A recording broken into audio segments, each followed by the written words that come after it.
Good morning, everyone. Dr. Jonathan Wolf, Westmoreland County Community College, criminal justice instructor. This morning, I want to show you how to field test illegal substances or suspected narcotics.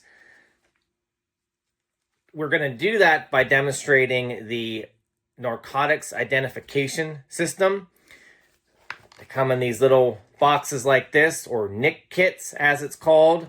This particular one contains 10 individual tests for methamphetamines.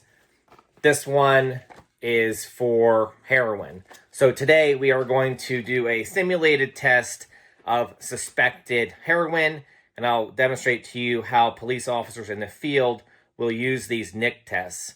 When I started in law enforcement with the Pennsylvania State Police 25 years ago, we used these NIC test kits quite frequently.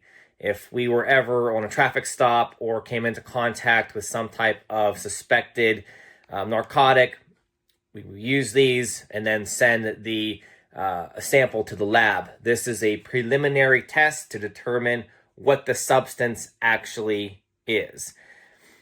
Today, because of the dangers of fentanyl, these tests are not used as they once were. They are still used by law enforcement. I still use them, but their popularity has decreased in favor of either not doing a preliminary test for narcotics and sending the suspected sample directly to the lab, or an electronic testing device to determine the consistency of this or the makeup of it without actually having to go through the test I'm going to show you today. So some police departments still use these NIC kits.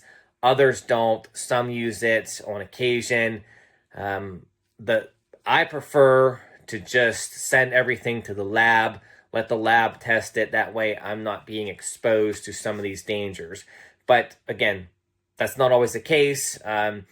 The last drug investigation I had, I used a NIC test to determine if the substance was meth. I was very confident it wasn't fentanyl, but again, that's from 25 years of police work, training, and experience, where I was confident to know the difference between meth and fentanyl. Fentanyl is a very dangerous narcotic.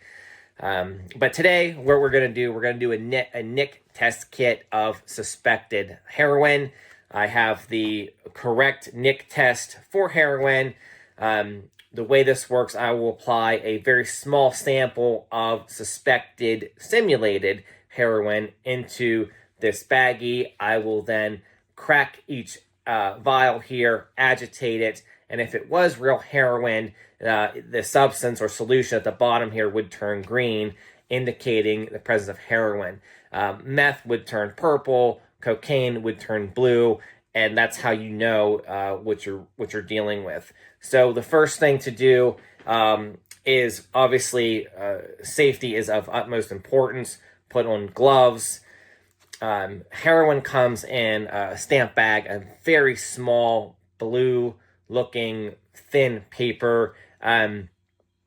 These NIC tests sometimes come with a little tool to scoop out the heroin from the stamp bag and place it in the NIC test. This particular packet doesn't, so we'll have to use a spoon. I do have the simulated suspected heroin in front of me. I don't think you could see it on camera though. So the first thing that you would do is get a very small sample of the drug that you want to test. You open the NIC test like this. This is just a thick plastic bag, and inside there's 3 little plastic capsules that have the chemical in it to test for the suspected drug. So in this case, I'm going to use a spoon since I don't have the little measuring, or is a little scooper that they sometimes put in these NIC tests. Very small amount. You don't need very much. You drop a little bit inside the bag, get it at the bottom, maybe shake it up a little bit. You then will close the bag. It has a flap here, you close it, and then you'll begin to break the ampule. So these are little glass ampules.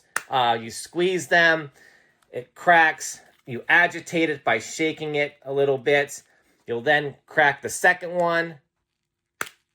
I don't know if you can hear that or not, and begin to agitate it. So what we're looking for, as you can see here, the green square is going to indicate the presence of heroin if, in fact, the solution or the substance I'm using is heroin.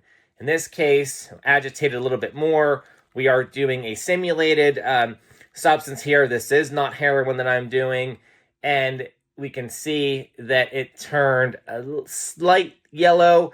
That would indicate this is not heroin and in some other substance. The NIC test isn't going to tell you what the substance is.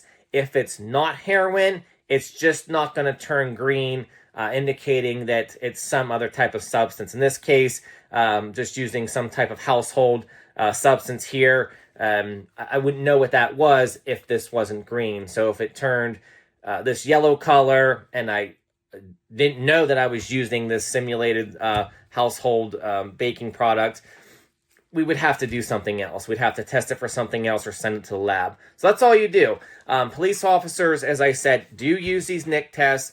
This isn't really something you would do in your patrol car. I'm sitting back at the police department now doing it, a little bit controlled environment. But if this substance did turn green instead of yellow, then I would package this up and send it to the crime lab, indicating in my report that I did a field test kit, the NIC test kit, and the NIC test showed that the substance was suspected heroin. And we always use the term suspected because I am not a certified